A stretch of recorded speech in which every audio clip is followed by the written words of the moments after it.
Welcome to the Rock Fight, where we speak our truth, slay sacred cows, and sometimes agree to disagree. This is an outdoor podcast that aims for the head. I'm Colin True, and today, she's back. Shawnté Salabert returns to the show fully enlightened after nearly a month on the JMT. But before we get to that, come back to the Rock Fight this Friday for the return of producer Dave, who will be back after serving his one-game suspension for performance-enhancing drugs, and who's going to be giving us a deep dive into something creative. And hey, did you miss Monday's episode of the Rock Fight? You know, the one that Dave missed because he was serving his one-game suspension for using performance-enhancing drugs? Well, how about I missed a lot while Tuesday's I was out there. How about Tuesday's newest open container? Hey, did you know that we'll be launching a new show next month? We teased it in our newsletter this week, so if you didn't get the newsletter, you didn't see what it was. The takeover of outdoor podcasts here on the Rock Fight Podcast Network is happening. Make sure you are following and listening to all of our shows. All right, before we get to Shawnté, you just heard it already, but before we get there, stick around. We'll be right back. Welcome to the Rock Fight, Rock Fight, Rock Fight. In the store aisles, a quiet revolution is happening. With Endeavor, frontline staff aren't just selling products, they're building trust, making connections, and turning browsers into loyal customers. Let's see how. He didn't know which brand he wanted, just that the trail ahead was rocky. But she knew, because she'd trained for this moment right on her phone. A quick conversation, a confident recommendation, and a perfect fit hiking boot later, he's ready for his trip. That's right, she's a Shop floor hero. It may be lunchtime, but between sandwich bites, he learned about fog fighting tech and snow goggles. An hour later, that knowledge helped a customer pick the perfect pair and add a helmet too. Learning on the go, selling with certainty, adding value. Yup, he's a Shop floor hero. Endeavor is a mobile-first platform that equips retail staff with training, incentives, and tools to boost sales and brand engagement. Brands gain insights, sell-through improves, while retail associates stay motivated. Ready to get started? Just head to endeavor.io, update your brand profile, and upload your dealer list to access the free features and, when you're ready, launch your first pay-as-you-go campaign. With flexible, scalable options, Endeavor turns everyday interactions into strategic wins. The result? Be a shop floor hero. Endeavor's here to stay. Shop floor hero. Sell-through is the way. Hey everyone, before we keep going here, I need to tell you about our teammates at Darby Communications. Like I've been telling you, if you run an outdoor, an endurance, or an active lifestyle brand, there is no better PR and digital marketing belay partner or drinking buddy than Darby. They can help your business reach new heights, and they might just keep you from falling on your ass. Since we started working with Darby, more and more people, and this is an important point now, guys, I want you to hear me on this, more and more people have reached out to us here at the Rock Fight because of that messaging. Look, guys, I'm dead serious. If they can help us, they can help anybody. Hit them up at darbycommunications.com. Do it today. All right. Shawnté's back. I'm back, for better or worse. You are. No. And you had listener encounters in a way on the trail. That sounds deep. What do you wait, what are you You said someone Venmo'd you to see I did. listeners Venmo'd you money to buy you a beer. I did. I got Venmo'd $10 for a cold beverage, which is what I asked for. So I really feel like if you ask and it will come back. And so for anyone who didn't get a chance to buy me a beverage on trail, that Venmo is Shawnté-Salabert. Send me any amount. Really, truly, any amount. That's unlimited, open-ended. You know, it's Wednesday night. I could really use a drink. So if you just want to drop me $10, I mean, I've got to stay hydrated. I was out there for a couple weeks. I was out there through a heat wave. I fell into a creek waist deep. Like I slid down a snow embankment and unplanned glissade. You do things out there, and I feel like I just got to get myself back on track, Colin. So perhaps there are some listeners who want to. I just need some like sugar listeners. That's all, just a few, a handful. Some sugar listeners. Oh my God, hashtag sugar listener. I love that. Yeah. So it was good though? Good trip? It was great. You know, it started a little rocky, literally, figuratively, but no, it ended up being really great out there. Didn't have any, this is in the plus column, one rainstorm the entire time. It was the wildflowers were out. There was a lot of solitude, more than I'm used to in the Sierra because it can be sort of a high traffic place, but I'm not mad at it. I met some really interesting people out there. I've got a new BFF who turns out lives one neighborhood over.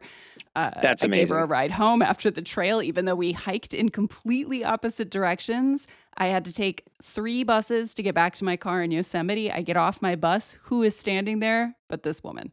So we solidified it then. Soul sisters from the trail. Trail magic. What do you mean that was a heat wave?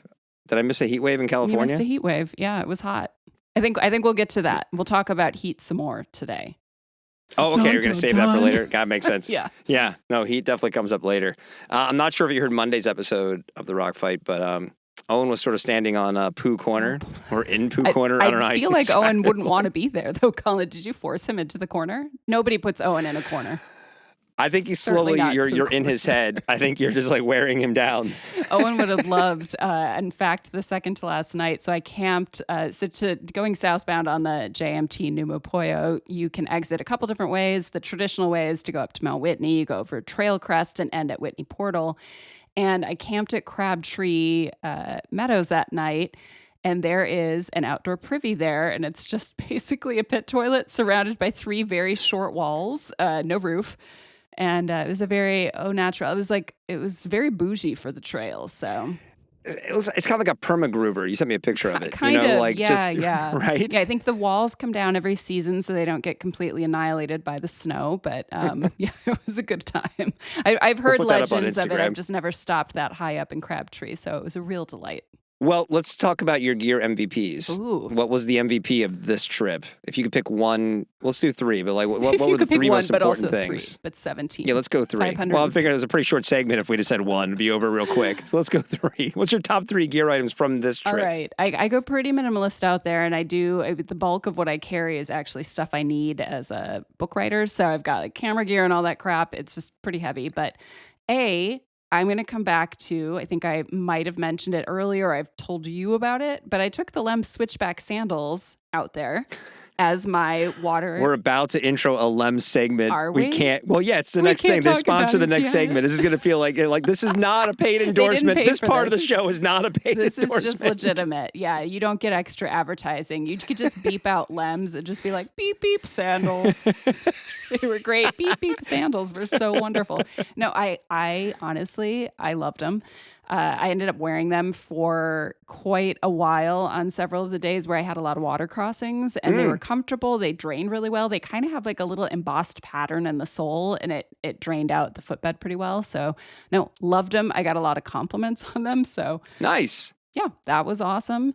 Was not expecting that to be the first one you mentioned. All right, go Lems. I wasn't either. It's not, it's a luxury item to have a bonus sandal on trail. We have to charge them like $5 more for their contract because of that. That was not a paid. Yeah, it really wasn't. That's just what I loved. Oh gosh, let me think. I switched out this year, and for my base layers, so I have Alpha Direct fleece. I have a Senshi shirt that I normally take out, and I've got Farpoint pants. I swapped out my shirt. I took a chance and went with a lighter Alpha Direct by Sam Bob. Loved it.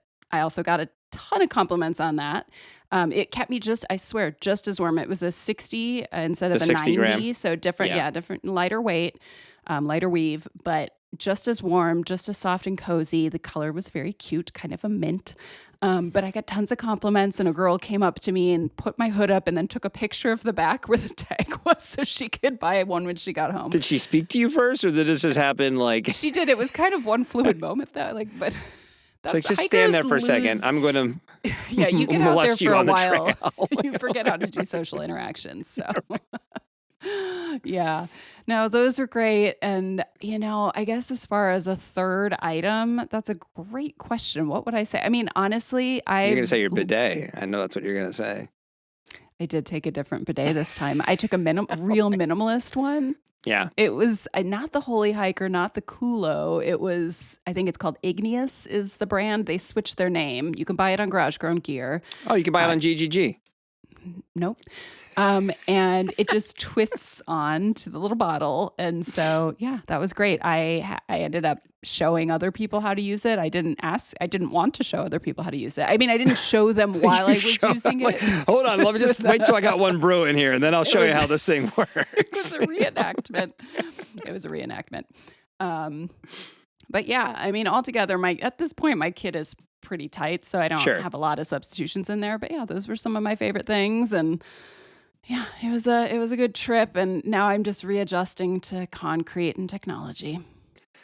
All right, so we'll at least Sam Bob got a little shit out. Maine's own Sam Bob, so good for them. Maine, would you say Maine's own Sam? Yeah, they're from Maine. They are. Yeah, they're part of that.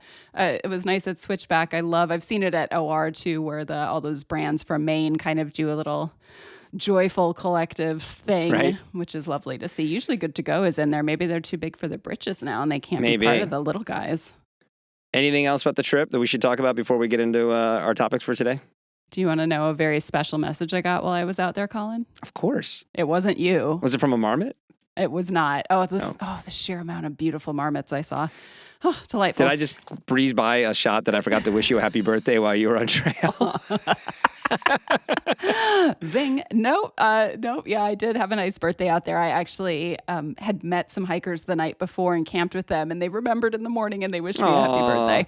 I spent my birthday morning on Forester Pass, the highest pass on the PCT, and my favorite flower was in bloom, Sky Pilot. And it's a beautiful fuzzy green leaves and beautiful purple flowers that are super fragrant. I think I forgot how good that flower smells. It smelled like you were in a garden, like a British estate garden, but at 13,200 feet, you know. But what was the message you got? Message. Oh, all right, Colin. So I open my Instagram when I get back into service, and there is a message about last year's hiking shirt. So I love hiking in sun hoodies. I use a Ridge Merino. It's pretty lightweight wool, hood, thumb holes, the whole shebang. And so last year's sun hoodie I'd had for a couple of years, and I finally kind of had to retire it because it's pretty mangy at this point. So I had a different one out on the trail. But I returned to service and saw that I had not only multiple comments on a photo of me wearing last year's sun hoodie, but also private message from somebody who wanted to buy it because of the, quote, huge pit stains. So we're just assuming it's this is someone who's into stinky things. You know what? There's something out there for everyone. Was it the look? Because it's shirt. merino, so it probably doesn't smell that bad. It doesn't smell bad. Like, I don't know. I mean, I haven't responded. I might have deleted the creepy comments on the picture. But the private message is still there, offering to buy my huge pit-stained sun shirt. What should Shawnté sell this thing for? Weigh in the comments. Yeah, write us at myrockfight@gmail.com or make your own offer. This could be like an eeBay situation. Should we donate the proceeds to all the sexy creeps out there who want Shanté's gross stuff? You know, what should we donate the money to? Listen, I got a lot I can sell you then if that's the case. But Colin, you're going to have to act as my intermediary because I just can't have these people knowing where I live. No. Yeah, you don't want them to find you. We'll set up. You can be my stinky stuff agent. That's great. That'll be the Rock Fight OnlyFans. I'll give you a 20% cut. That's right. We'll have a little curated experience, the Shawnté experience. Actually, every Rock Fight personality should have something like, here's the producer Dave. You know? I want to know. Wait, what do you think Owen's would be? Like a button-down plaid shirt. Yeah. Very clean, though, like the opposite. It's like it's never been dirty once. You know? It's pristine. He's going to be so mad. What about Schnitzbahn? Schnitzbahn would give you a run for his money probably for stinky stuff. Oh, maybe, but I feel like it's somehow more wholesome coming from Doug. Of course, because he's the most wholesome person at Rock Fight. He really is. Yeah. All right. Well, we're happy to have you back.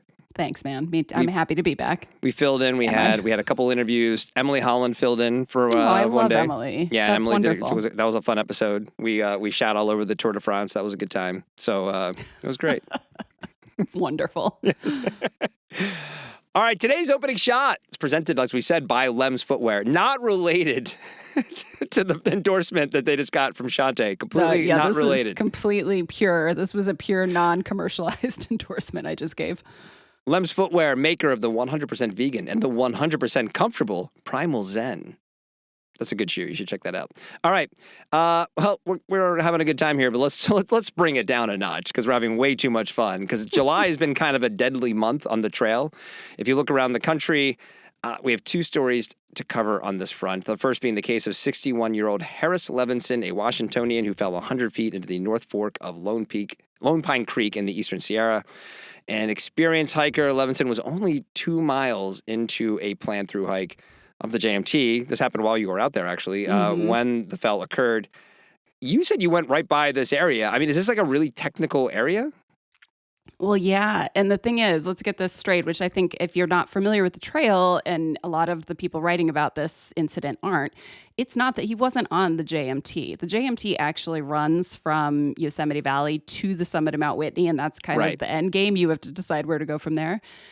So he was on he wasn't even on a first class trail. You know, first class, when you talk about hiking and things like that, it's stuff you could just walk on. It's a maintained trail. He was on the Mountaineers route. So the North Fork of Lone Pine Creek, that quote trail, which you can get a permit for, is known as the Mountaineers route for Mount Whitney. It's kind of a technical alternative to the main trail. And the Mountaineers route requires some route finding, some scrambling, some climbing, depending on the route you choose to get to the summit. And he was reportedly, I saw this news when I came into service during my final resupply. It just broke my heart. He was reportedly found beneath this area known as the E-ledges. They're these kind of notoriously exposed granite ledges, a little slopey, a little narrow. And in navigating those ledges, you have to kind of know the route so you don't get cliffed out. And people have absolutely met their end over there. There's been rockfall. Last year, there was a rockfall incident. But yeah, I walked past the turnoff for that route as I was wrapping up my own hike, and I thought about him, just heartbreaking. What was he? Do we know if he was intentionally trying to? Was that part of his trip? Was he trying to access the JMT? His trip intention was to hike the JMT. So what's not clear to me is, did he get? And this is something that I've thought about with this. Is like, all right, so we don't exactly know. It hasn't been reported whether or not he actually had a North Fork permit. Like, did he intentionally do that? Did he think, okay, I'm going to do this alternate way because I can't get a main trail permit? Whitney permits are very competitive. There's a lottery every year that you enter over the course of, essentially a month.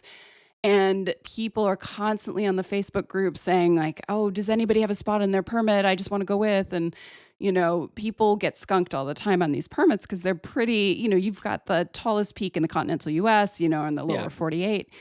And it becomes a marquee thing. And it made me think about this idea that we get, very lured by named trails and named peaks and this and that. And people will often sort of, and I'm not saying this is the case with Mr. Levinson, like just heartbreaking. I'm not going to, put any conjecture out there.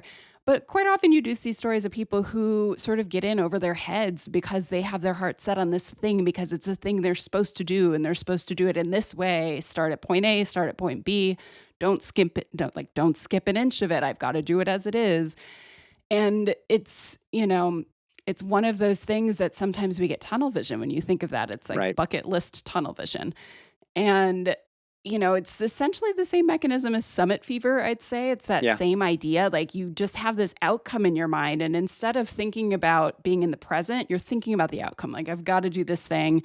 I will do whatever it takes to get there. And people get that way with the JMT. People get that way with the PCT, with, a lot of different objectives in the mountains. And it just makes me think about it. I mean, I hope people take to heart this idea that any of these things, bucket list goals, are just these kind of made up things that we decide we want to do because someone else said they were cool. Like, someone's like, yeah, you're going to climb these peaks and check off this list that I created. That's an arbitrary list of peaks that people should hike in Southern California or something like that. Right. And on the plus side, it's nice to have goals. Like, it's a great thing. It kind of maybe gets you motivated. People start exercising and taking care of their bodies because they want to do these things.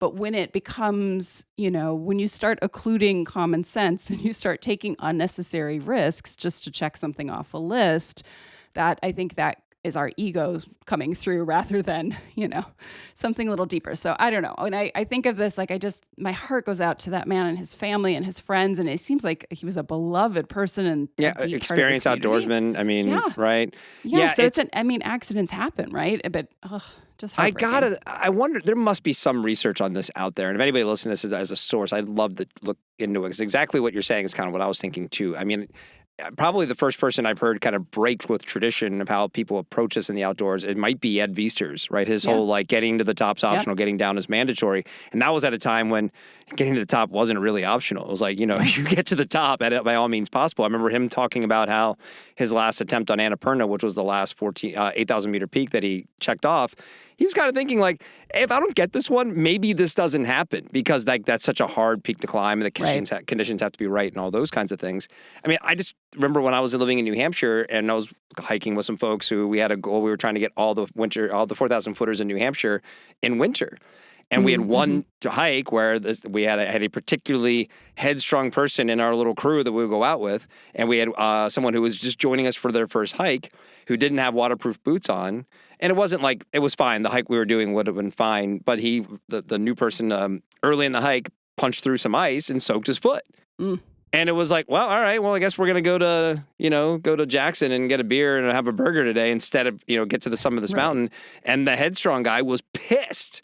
He's like, no, he'll be fine. We got to keep going. And it's like, are you fucking serious right now? It's like 15 degrees outside and his foot is wet. No, we're fucking leaving. Yeah. And it's just the way people get into this mindset. This is where, the outdoors become competitive, right? It is a sport. It's like, well, it's an activity. It's just really a sport. You're not going to win at peak bagging. No. And the mountain doesn't give a shit. Like, I think about this all the time when people talk about, I'm going to conquer that mountain. And it's language. That word. Oh, I hate it. And I think a lot of people use it really unconsciously. Like, I don't think a lot of people are thinking like, I'm going to go beat that mountain into submission. But I think about an incident, like actually the first time I did hike up Whitney, I was with 3 friends, and we had a rule. We had the Ed Viesters rule, getting to the top's optional, getting down is mandatory. Here's the steps we're going to take to keep ourselves in check and look out for each other. So we were in pairs, looking out, communicating. And we got up trail crest. Everyone did a check-in. And by the time we got to the summit, one of the people in our group wasn't feeling great and decided to go down with their partner. So by the time the other 2 of us got down and met up with them at Whitney Portal at the trailhead, that person wanted to sit in my car. They weren't feeling great. And they came out a couple minutes later and they were just gray, purple lips, saying something wasn't right. Ended up taking them to the hospital immediately. They had pulmonary edema and had been coughing blood the last 2 miles to the summit and didn't tell anybody.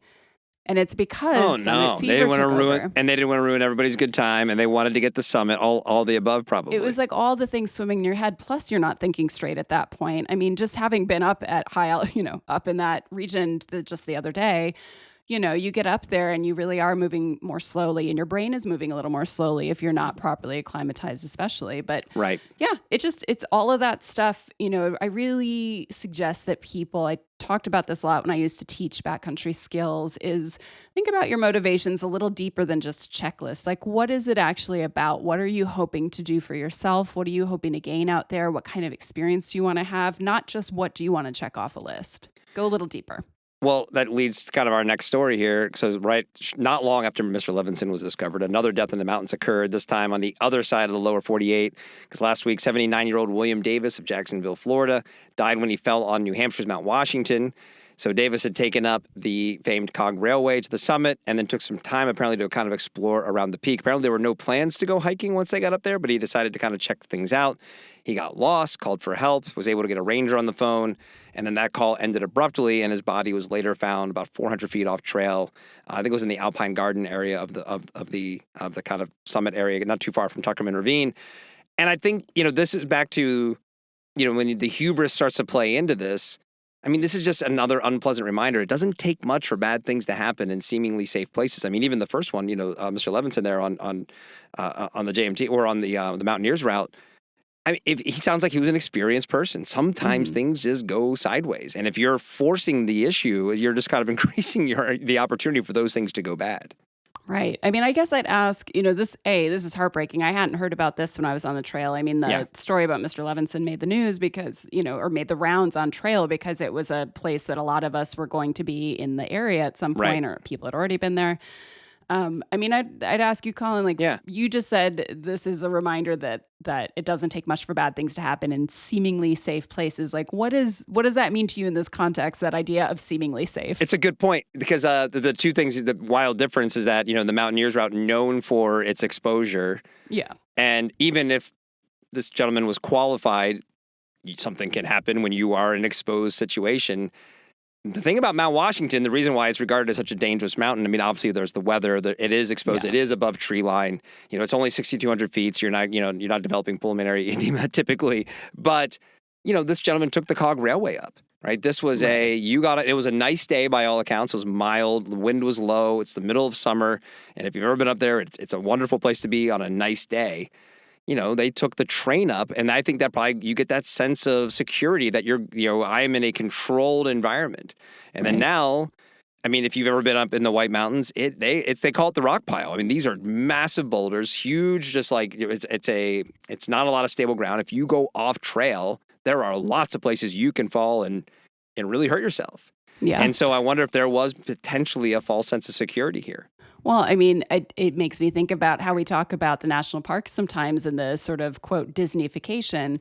In these places, national parks, even state parks, known outdoor places that have become probably even more popular since the advent of, the internet and social media. Mm-hmm. But you have infrastructure in these places, so it can't be that dangerous, right? I mean, I think about all the times that I've been to Yosemite and been to the major, named waterfalls that everybody goes to, and they've got signs in like 900,000 languages there that show somebody with like one arm out of the water drowning. And talking about the fact that people die here, it feels like almost annually. No, the Grand Canyon has the people puking sign, right? It's kind of like, they really want to drive home the point of like, it could get real bad here for you. But Colin, how many times, every single time I've been to one of these waterfalls, there is not just one person on the other side of the boundary. Yeah. Of the big metal fences that they put up. Many people of all ages on the other side of these fences. And I'm like, these people maybe don't have experience knowing that when granite gets wet, it changes. The consistency of granite just feels like ice sometimes when it's wet, or if it has little moss or something on it. It doesn't feel like sticky granite that you'd have at Joshua Tree. It is just shocking to me sometimes. Like, I mean, ultimately risk is everywhere, including the streets you and I live on. But I think there is absolutely a tendency to underestimate the risk in natural places that have built environment around them.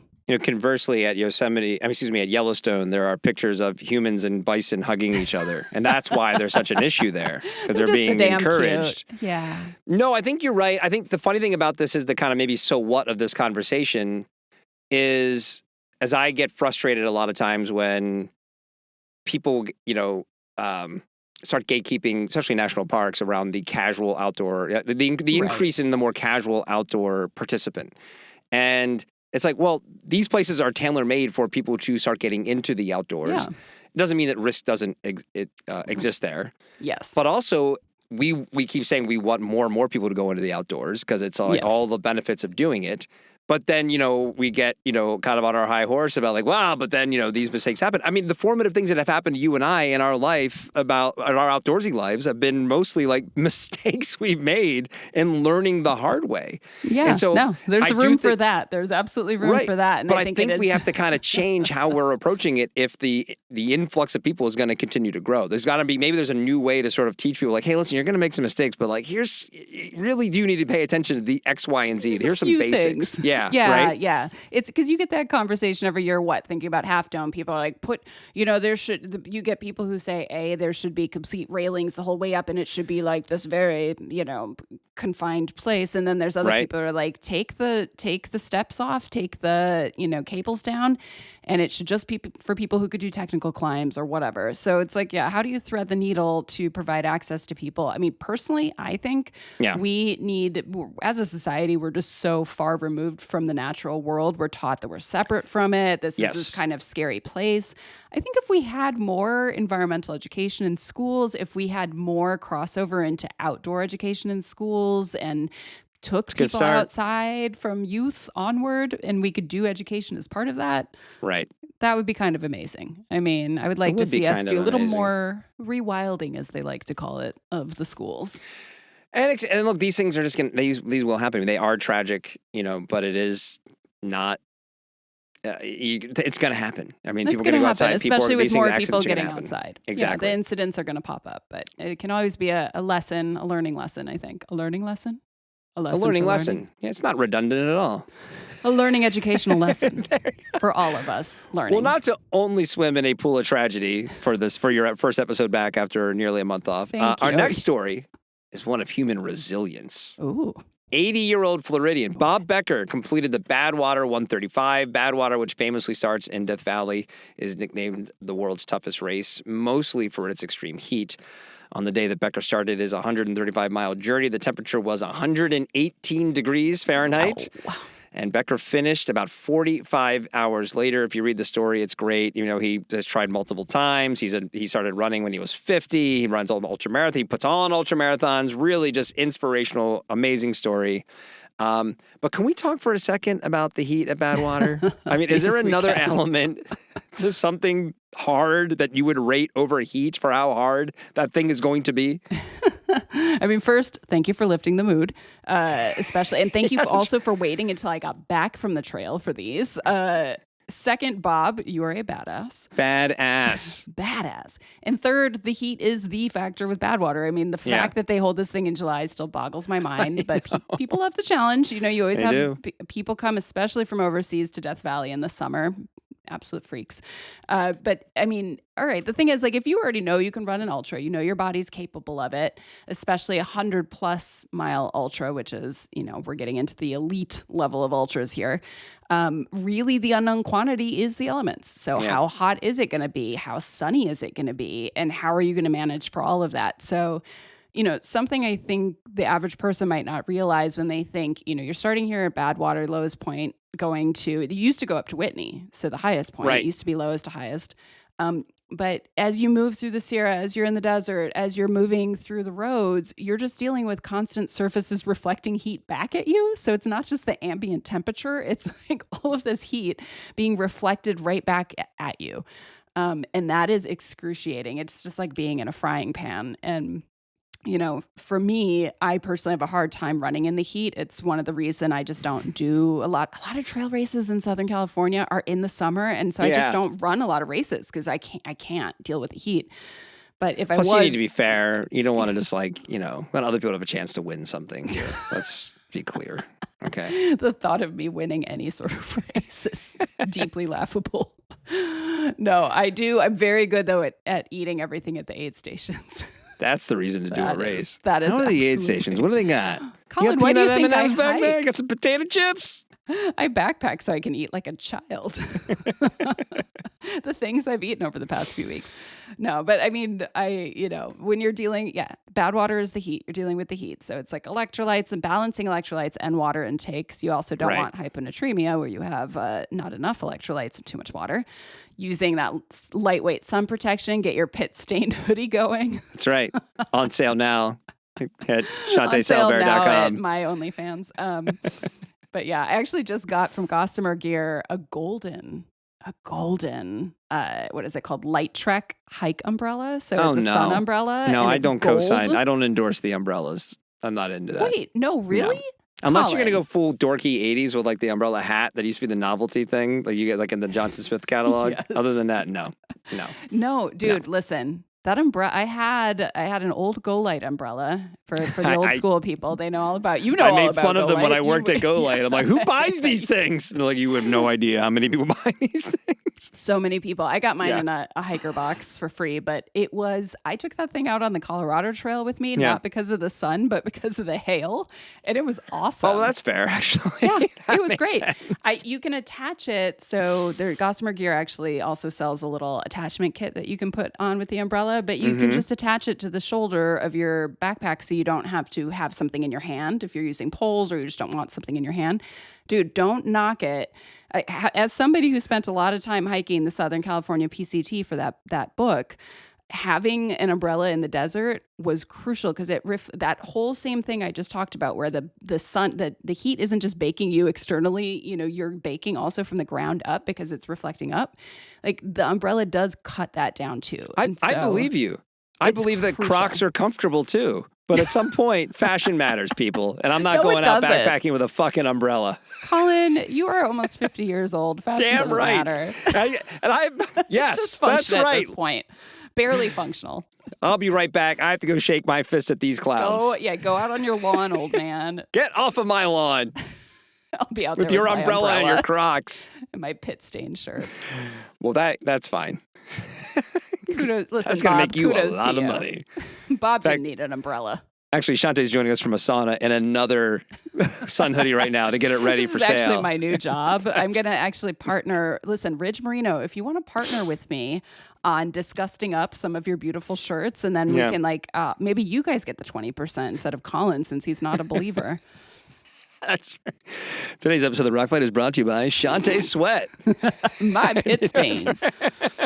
Lucrative pit stains. Today's episode of The Rock Fight is actually presented by Lems. Are you looking for shoes that offer both long-lasting durability and all-day comfort? Well, look no further than Lems, with a versatile lineup featuring over 30 thoughtfully designed styles, from minimalist sandals and rugged trail boots to vegan-friendly sneakers like the Primal Zen and laid-back slip-ons. There's truly something for everyone, whether you're hitting the trail, traveling the globe, or strolling through town, or apparently hiking the JMT. Lems are built to move with you naturally and keep up with you every step of the way. Get shopping over at lemsshoes.com. Today's next story in The Rock Fight is presented by Oboz, who loves hiking. And as the Cupid of the outdoors, Oboz wants to help you love hiking just as much as they do. So before Shawnté left for the trail, we had a conversation here on The Rock Fight about the idea of taking guns on adventures for use as protection. We talked about this after outdoor journalist Maddie Schuler wrote about this conundrum for Gear Junkie. Maddie actually got back to me. She was in the Grand Canyon when we recorded that episode. Okay. And I told her, if there's any reason for you not to get back to me, being in the Grand Canyon is a great reason. Right. So we might have her on the show in the future.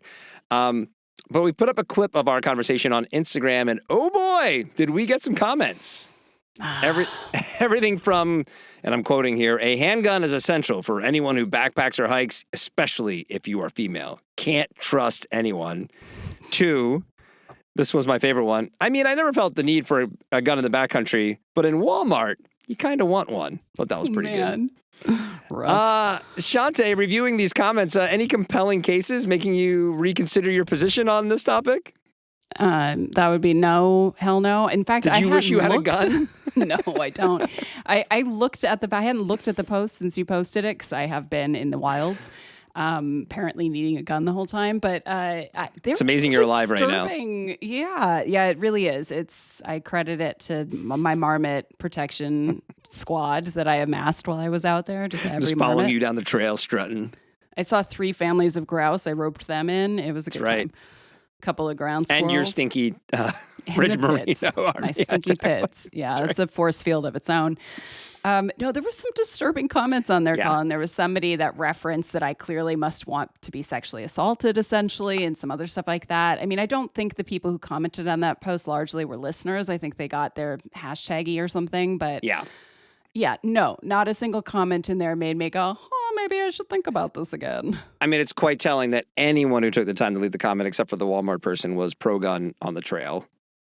Yeah, that's what I'm saying. I think they got there in a different way. One of the comments was, as a man, I'm again quoting, I have a gun on me and I feel safer with it on me. Bears don't have guns, people do. And I read this and I'm like, wait a minute, so you're carrying a gun because other people carries guns. There's like this compounding effect, like, well, they have a gun, so now I have a gun, now other people have a gun. Just like before you know it, we all have guns, and it's only because other people have guns too, right? Yeah, that's what it is. It's circular thinking. I mean, it's not to say, and I'm not trying to minimize, again, and we talked about this on the episode, I highly doubt any of those commenters listened to the whole conversation. 100%. Right? So we talked about that on the episode, that, I'm not a Pollyanna. I'm not saying that it's just so wonderful out on trail. I mean, I've dealt with all sorts of different kinds of aggressions, non-physical violence aggressions out there. And so shit happens. People have been killed on trails.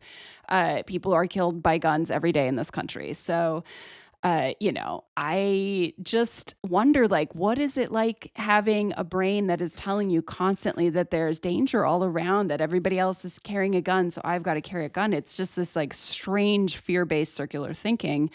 And I certainly understand the need to, learn how to be proficient with a gun and carrying one in grizzly country, for instance, or some other scenarios. I just don't think the incidence of gun violence on trails is remotely high enough for me to add this sort of literal and metaphoric weight to my pack. And so at the end of the day, carry what you want out there. Bring cans of food if that's what you want. I've seen people do that. I've seen people bring like giant Bibles out with them. I don't care what's in your pack. I'm not carrying it. So for me, I just don't feel safer around guns in general. So it's just not going to become part of my pack. And so could violence occur to me out there? Absolutely. Just as it could on the very street I live in. Again, as we were talking about earlier.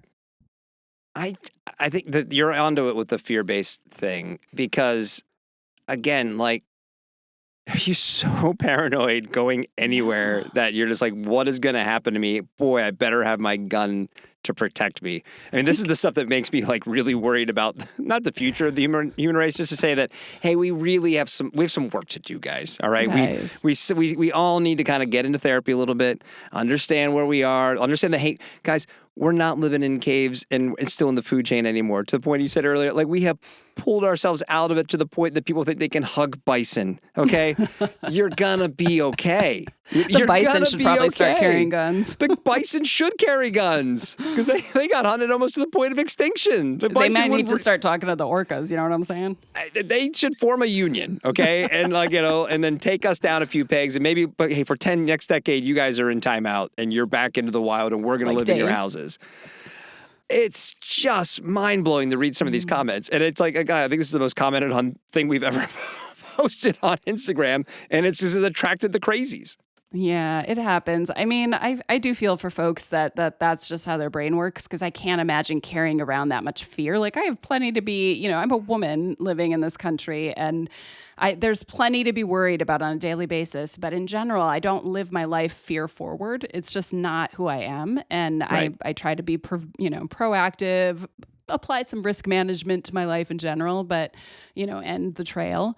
But yeah, I don't know, man. I hope y'all get some hugs. I hope y'all have actual conversations with other human beings and realize that most people are not walking around strapped waiting for the next, like, looking to murder you. If this was a thing, wouldn't we see so many more stories of the good guy with the gun, like, saving the day? Oh my God. We just don't see that right. often, unfortunately. So it's not enough for me to change my mind. Alas, I'm sorry, Instagram commenters, for the disappointment here.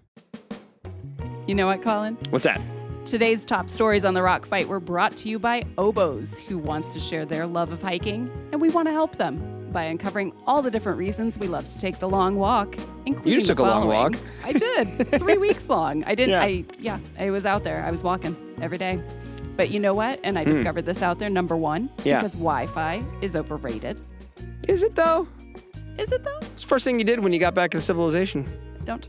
Shh. Number two. No, Because trail names are cooler than usernames. Did you go by Pokey the entire time you were out there? No, that was my summer camp name. Oh, I have sorry. a different trail name. Rustic. Rustic, yeah, you remember. Do you introduce yourself as Rustic as you're meeting people?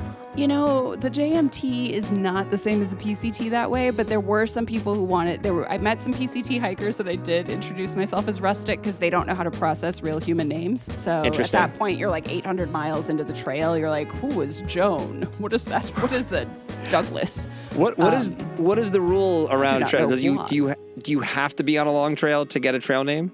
Well, you have to be given the name. So It's a through hiking convention. Some people think it's goofy, whatever. It's just a fun, silly part of it. I think it might have started on the AT back in the day. I feel like Backpacker probably wrote about this at some point. Number 3, mosquitoes keep you humble. Do they though? There were so many. Do they though? There were so many mosquitoes on the trail. Was it bad? It was real bad. I actually had to bust out the 99% DEET. The Au Naturel product. Did you try the Mimicai that we got at I did. It smelled amazing. It was no match for Sierra mosquitoes at the height of all the right, you got some hatch. work to do, Mimikai. Sorry, guys. I think it would work well in lighter mosquito pressure, but it was a little too intense up there. More of a lowland mosquito. Yeah, I think so. I think Sierra mosquitoes are like mosquitoes on steroids. So, number 4, you might know, is that hiking means the Catabatic collection featuring the Catabatic LT. The LT takes the Catabatic collection to a whole new level with a lighter package and additional environmentally friendly materials. From fast packing to day hiking, the Catabatic LT is your new shoe of choice. This hiking appreciation moment is brought to you by Oboz of Bozeman, Montana. Oboz is the maker of premium quality footwear for the trail and the Cupid to the outdoor world. Oboz, love hiking. It's time for a party shot. All right, it's time for the parting shot, and I had a whole other parting shot that I was going to talk about, but then earlier today, I read the news that Malcom Jamal Warner, better known as Theo in the 1980s hit TV show The Cosby Show, passed away at the age of 54 while he was on vacation with his family. For those of us of a certain age, and I'm going to include you in this, Shawnté, The Cosby Show was an important part of our childhood. The revelations about Bill Cosby in recent years have made it difficult to rewatch or even talk about The Cosby Show, which absolutely sucks because that show was an indelible part of the 80s experience. I was born smack dab in the middle of the 70s, and the TV and movies of the 80s are central to who I am. And while I watched many of the memorable TV shows at the time, The Cosby Show is just kind of one of those that I have distinct memories of. It's Thursday night, we're watching The Cosby Show. And Theo was a big reason why. He was a character that was only a few years older to me. Saw a lot of the character in myself. So when I hear that we lost Malcom Jamal Warner, I was pretty gutted. Apparently, he's still a working actor. Didn't know that. But even if you know his real name, he was probably Theo to you. So R.I.P. Malcom Jamal Warner. I hope The Cosby Show is one day able to shed the stink of its titular star because it's an out-and-out classic, and everyone should be able to enjoy the work of our deceased pal, Theo. Aw. That was really nice, Colin. I loved that show. I did watch it also as a kid, as a younger than you child. Barely. You're older than me. You're a year closer. You turned a whole year closer on the trail. Just a few days ago. Until September. When I pull ahead again. When you get ancient. Well, you know what? I'm going to do something I haven't done, I think, before with you, is I'm also going to add a parting shot. All right. So while I was out on the trail, another thing, word travels weird when you're out there because you don't have Wi-Fi and you know, for better or worse. And so you learn about things kind of here and there. And I learned about the wildfire that swept across the north rim of the Grand Canyon. Yeah, just absolutely devastating. And I actually don't have a personal connection to the canyon. I still, believe it or not, have not been. You've not been to the Grand Canyon? No. That's your blind spot. Interesting. That and Lord of the Rings. I know. I'll work on it. Lord of the Rings is more egregious, if I'm being honest. Maybe we can watch it on the South Rim together. But I spent some time. I mean, I thought about it. There was actually one day I was up high and smoke came over from a fire that was near Fresno. And, you know, you can't escape it living in California. Wildfires, you know, part of my own life cycle. And I've been chased off the trail before by approaching wildfires on the PCT and out in the Sierra. And I've had to evacuate my home because of wildfires. But I think for a lot of people, you know, wildfire remains this sort of abstract thing. It's awful, but it's kind of abstract. And I also think that people don't think that fire or any other natural disaster is going to hit a place as iconic as the Grand Canyon. So I think that's part of the shock that people are feeling, is seeing a place they know, especially since there was a very iconic building there, the Lodge. You know, but I think we have to recognize that really no place, no person, no matter how iconic, is immune to the potential of catastrophic fires or other major weather events. I mean, climate change is not coming. It's already here in a lot of ways, small and large. And I think we're going to continue to see destruction that previous generations just probably couldn't even imagine. Interesting taking it back to the trail here, I actually met 2 climate scientists while I was on trail the night before my birthday. Did one have a weird interest in your base layers? I wish, because I would have just taken the money right then and run. But call me if you do. Yeah.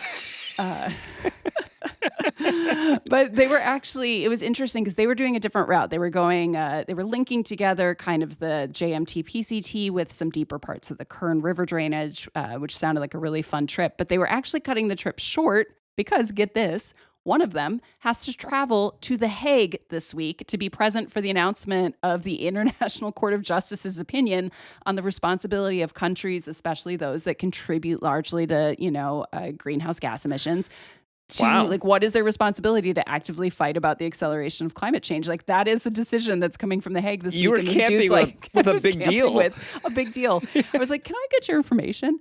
Right. And I did. But yeah, we shared snacks. It was a good time.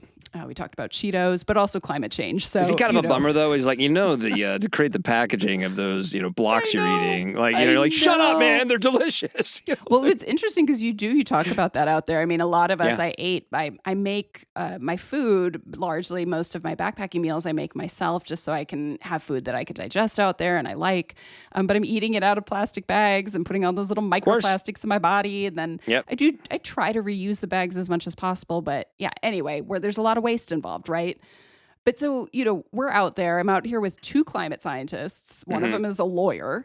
And on a surface level, we're already in it. We're in the middle of a heat wave out there. We had all just walked through a giant section of forest that had been mowed down like pickup sticks from avalanches in 2023 when we had that crazy snowbaguette in here. Right.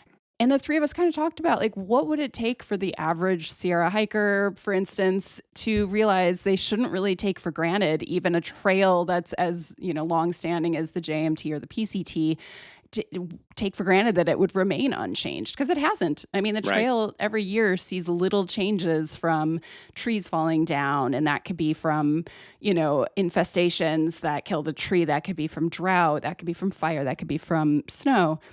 But I really suspect, we talked about it, but I suspect, like in all things, it's easier for most of us to remain the slowly boiling frog, kind of lightly aware that things aren't the same, but also desperately clinging on to any semblance of normality because so much about life is hard.